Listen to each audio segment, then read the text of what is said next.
चे गुएभारा बोलिभियाको ला हिगुएरा गाउँको सानो स्कुल भवनमा बन्दी बनाइएका चे गुएभारालाई बोलिभियाली लेफ्टिनेन्ट कर्णेल आन्द्रे सेलिचले निर्मम हत्या गर्नुभन्दा केही क्षण अगाडि केरकार गर्ने क्रममा सोधेका थिए, तिमी क्युबाका हौ कि अर्जेन्टिनाका? म क्युबाली हुँ, अर्जेन्टिनावासी हुँ, बोलिभियाली हुँ, पेरुभियाली हुँ, इक्वेडरवासी हुँ बुझ्यौ तिमीले? यो जवाब थियो विश्व क्रान्तिका नायक चे गुएभाराको। शत्रु पक्षमा चेको यस्तो त्रास थियो कि युद्धमा चेको नेतृत्वमा फौज आएको छ भन्ने सुन्नासाथ बाटिस्टाका सैनिकहरू ब्यारेक खाली गरेर भाग्ने गर्थे या त चेको सामु आत्मसमर्पण गर्ने गर्थे।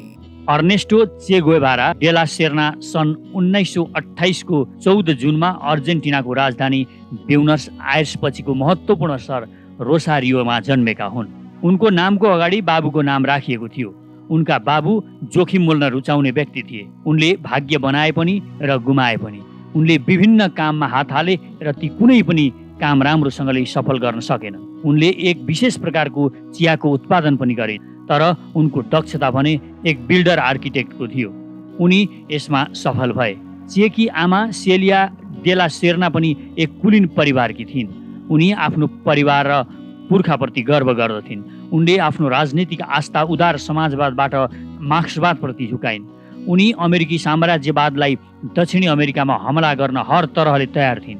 उनी चाहन्थिन् त्यसका लागि अर्जेन्टिनाको भ्रष्ट सरकारलाई चाँडोभन्दा चाँडो फाल्नु आवश्यक छ। उनी एक राम्रो राजनीतिक विश्लेषक पनि थिइन्। पति जस्तै उनी पनि आफ्नो बच्चाहरूलाई मनमा लागेको काम गर्न प्रोत्साहित गर्थिन्। यदि उनीहरूले सोधेमा उनी सुझाव पनि दिने गर्थिन्। तर उनको चाहना आफ्ना सन्तानले जीवन सम्बन्धी निर्णय अन्ततः आफैले गर्नु भन्ने थियो। निसन्देह नै उनी आफ्ना बच्चाहरूलाई एक सम्मानजनक पेसा अपनाउन् भन्ने चाहन्थिन्। उनी पनि राम्रो तर्कलाई प्राथमिकता दिन्थिन्। मतलब हरेक कुरामा वाद विवाद, छलफल र विश्लेषणमा जोड दिने गर्थिन्। यसैले चे गुएभारा परिवारमा प्राय हल्ला खल्ला र वाद विवाद भइरहन्थ्यो। आमा बाबुका उनी पहिलो सन्तान थिए। उनका बाबुको भनाइमा चे बिरामी र कमजोर अनि साना थिए, तर स्पष्ट छ उनी आमा बाबुको आँखाका तारा थिए। यो व्यवहार खास गरेर उनको बाबुबाट भइ नै रह्यो। चेका बुबा यस्ता व्यक्ति थिए जो साथीत्वका लागि आफ्नो सामाजिक प्रतिष्ठालाई समेत व्यवस्था गर्थे। एक दिन धनी व्यक्तिको पार्टीमा बाबु र छोरा नै गएका थिए। चे साना थिए। उनले पार्टीमा लगाउने लुगा त लगाएका थिएनन्, साथै उनका लुगा फोहोर पनि थिए। एक भद्र महिलाले उनलाई हप्काइन्, यस्तो थोत्रो लुगा लगाएर पार्टीमा आउने हो भनेर। चे ती महिलासँग झगडा गर्न तम्सिए, पार्टीमा लुगा आउने हो कि मान्छे हो भनेर। पार्टीका ठुला बडाले पनि चेलाई गाली गरे। बाबुले देखे कि मानिसहरू चेलाई हपार्दैछन्। उनी त्यहाँ गए। सबैले ठाने बाबुले छोरालाई सम्झाउलान्, तर उनले त्यसो नगरेर ती महिलालाई नै गाली गरे, बच्चालाई अपमान गर्ने हो भनेर, र उनी पार्टी छोडेर हिँडे।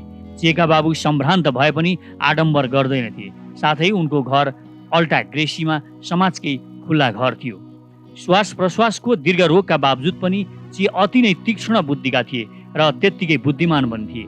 उनी स्ट्रिट चिल्ड्रेनका एक मसिहा भएका थिए। चेको इच्छा बुझेर कतिपय काममा बुबाले समेत सहयोग गरेका थिए, जस्तै कसैको निम्ति सानातिना काम मिलाइदिने।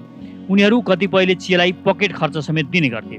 तर यसको मतलब उनीहरूले पैसा कमाएको भने होइनन्, बरु उनीहरूले चेलाई आफूले सकेको केही सहयोग गर्न चाहन्थे र चेलाई अर्जेन्टिनाका किसानहरूको दुःखदायी जीवन स्तरको बारे पनि सुनाउने गर्थे। चेको परिवारमा भएको राजनीतिक सचेतता र समाजप्रतिको भूमिकाको कारणले चेमा पनि त्यसको प्रभाव पर्नु स्वाभाविक थियो, जसको परिणाम चे मात्र 11 वर्षको हुँदा विद्रोहको कुनै तरिका प्रदर्शन गरे।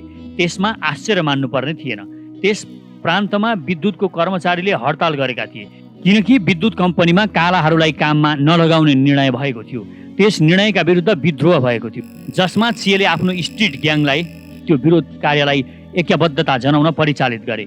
उनी एकै रातमा अल्टा ग्रेसियाको सडक गल्लीमा भएका लाइट तोड्न सफल भए।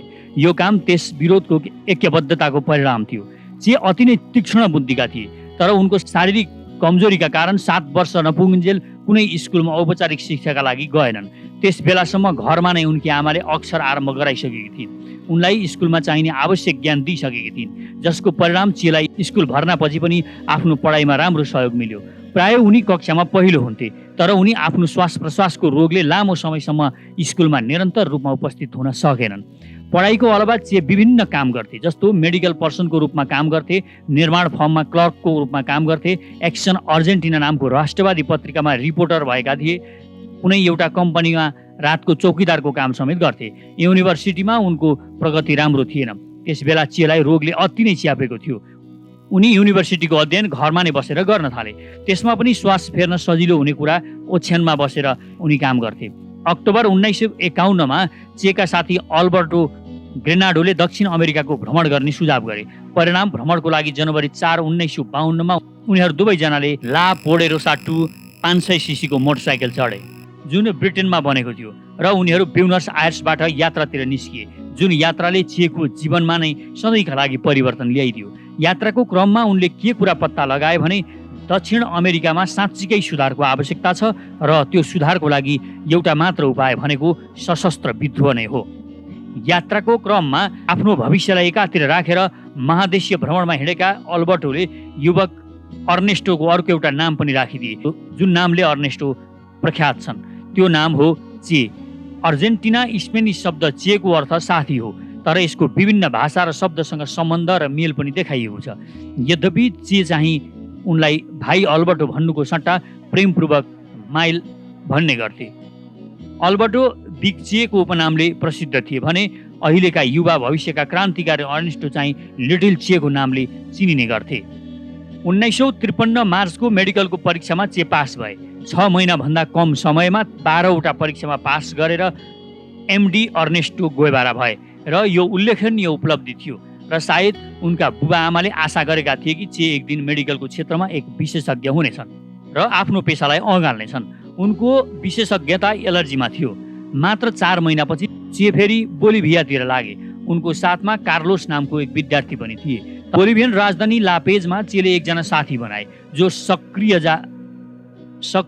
जहाँ मन लाग्यो त्यहाँ जाने र जे मन लाग्यो त्यही गर्ने मनमौजी प्रकृतिका युवा वकिल रिकार्डो रोजा थिए। उनीहरूको भेट एक स्विस ककटेल पार्टीमा भएको थियो। रोजो चेसँग पहिलो भेटबारे सम्झना गर्छन्। चेले अति मैलो खैरो ज्याकेट, खुम्चिएर गुज्जुमुज्जु भएको सर्ट र त्यस्तै फोहोरको दाग लागेको जुत्ता लगाएका थिए। फोहोरको दागले जुत्ताको छाला नै देखिँदैन थियो। यद्यपि चेले दारीजुङ्गा काटेका थिए भने कपाल लामो पारेका थिए। पार्टीमा उनी धारा प्रवाह बोलिरहेका थिए। विषय थियो उनले यात्राको क्रममा पाउनु परेको अनावश्यक दुःख र झन्झट। त्यो पनि उनकै भनाइमा बोलिभियन कामदारहरूले अमेरिकी कम्पनीमा काम गर्दा पाउने दुःखभन्दा कम थिएन। तथापि रोज ठान्छन् कि चेलाई हेर्दा कुनै पार्टीमा प्रवेश पाउने खालका मानिस देखिँदैन थिए। ग्वाटेमाला आएपछि चेको हिल्डासँग परिचय भयो। ती युवती जो पछि चेकी श्रीमती भइन्। हिल्डाको पार्टीको उपनाम ला चिना थियो। उनले एक अर्थशास्त्रीको रूपमा तालिम प्राप्त गरिन् र अप्रिष्टा युथ मुभमेन्टमा सहभागी भइन् र उनको वक्तृत्व कलाको कारणले नेसनल कमिटीको सबैभन्दा कम उमेरमा सदस्य मात्र भएनन्, यसको बोर्ड अफ डाइरेक्टर समेत भइन्। चे भन्दा हिल्डा 3 वर्ष जेठी थिइन्, तर चेलाई आकर्षित गर्न सफल भइन्। चे आफ्नो लुगा र भौतिक शरीरबारे त्यति महत्त्व दिँदैन थिए भने हिल्डा राम्रो र मिलेको लुगा लगाउँथिन्। पहिलो भेटमा नै हिल्डालाई देखेर उनी छक्क परेका थिए। हिल्डाको नजरमा चे भद्र हुँदा राम्रो देखिन्थे, आत्मपरक र घमण्डी पनि थिए। यद्यपि उनीहरूका बीच राम्रो घनिष्ठता भयो। चेले माओसेतुङको किताब न्यू चाइना पढे, जुन हिल्डाले दिएकी थिइन्, र सो किताब पढेर चेले हिल्डालाई चीनको ग्रेट वाल देखाउन लैजाने पनि कुरा गरे।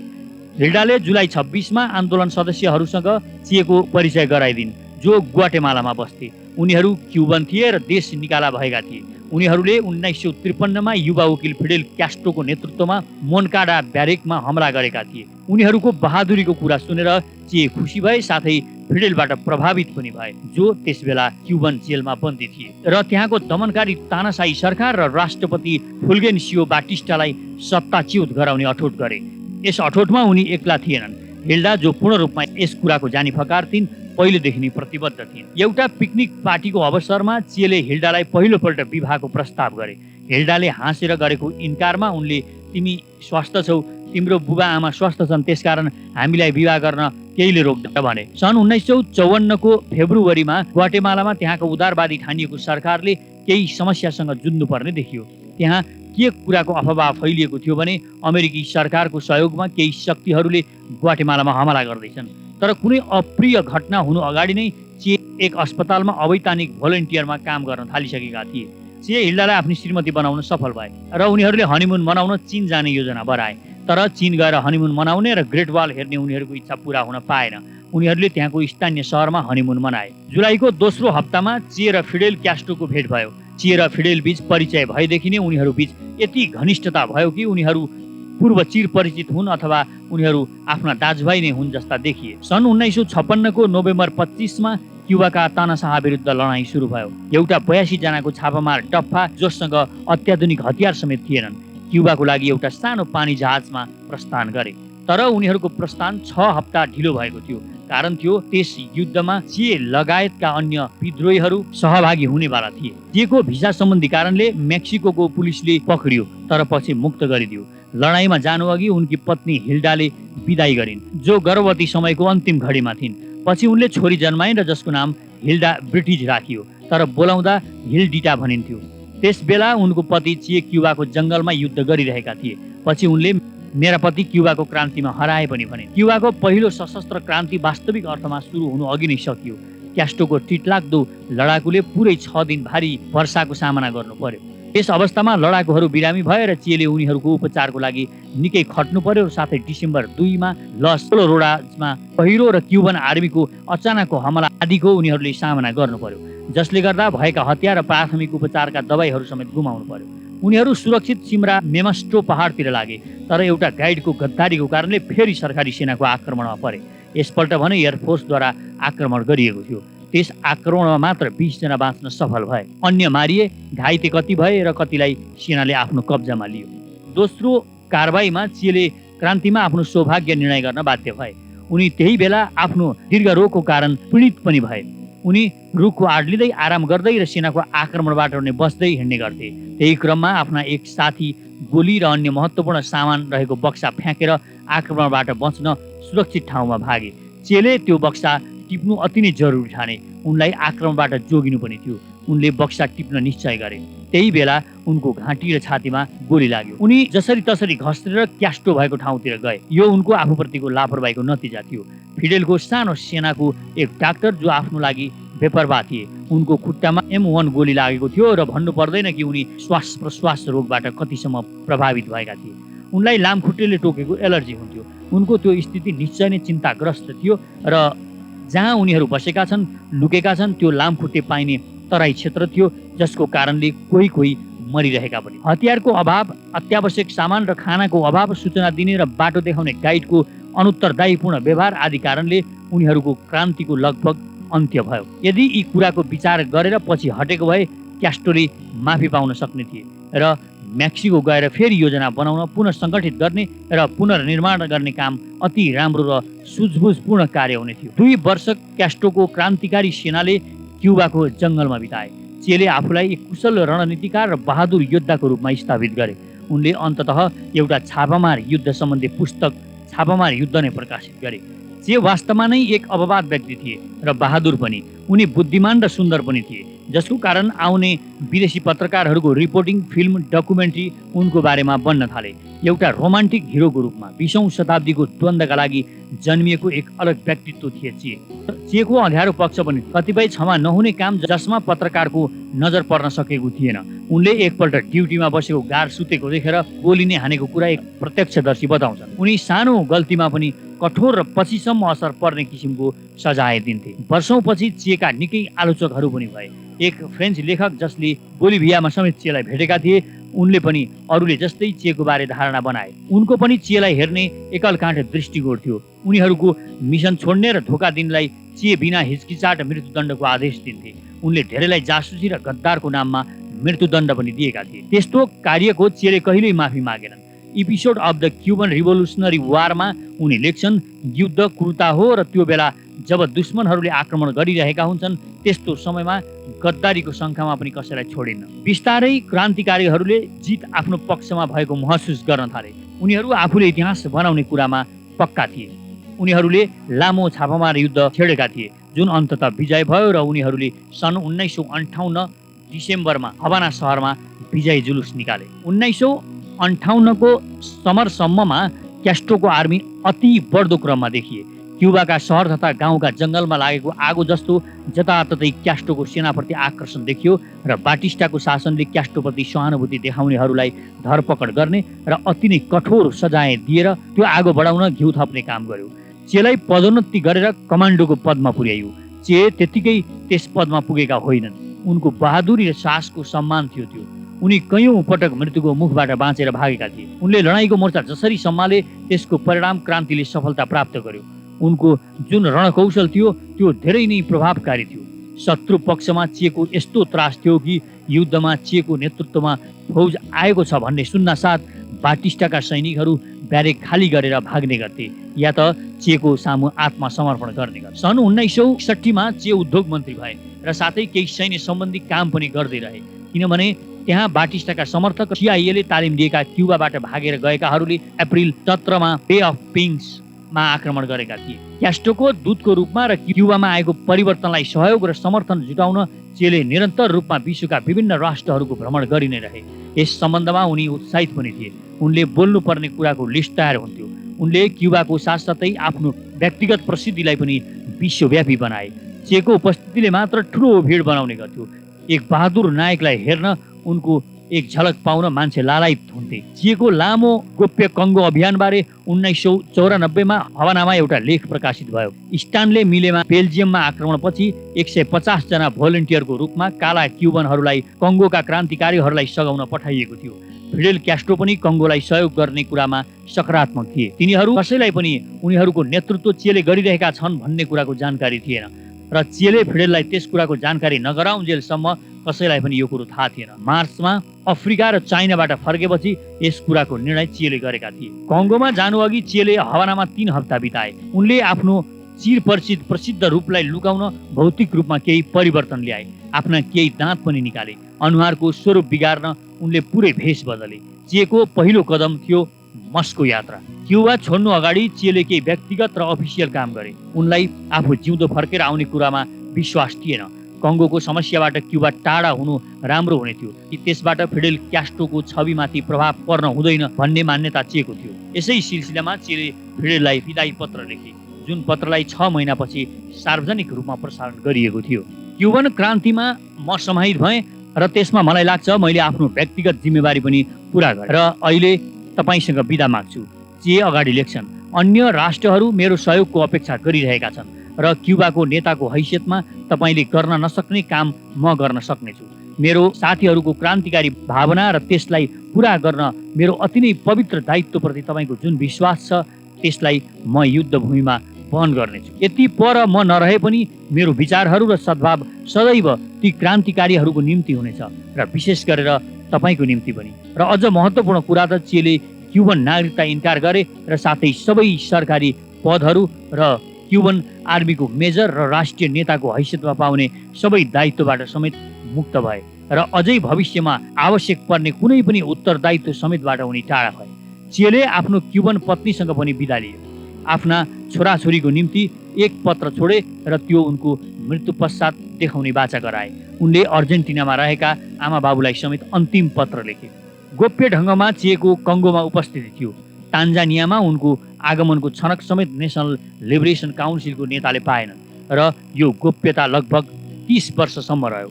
केही क्युबन सरकारको कारणले र केही पश्चिम इन्टेलिजेन्सीको कारणले यो लुकाउनु परेको थियो।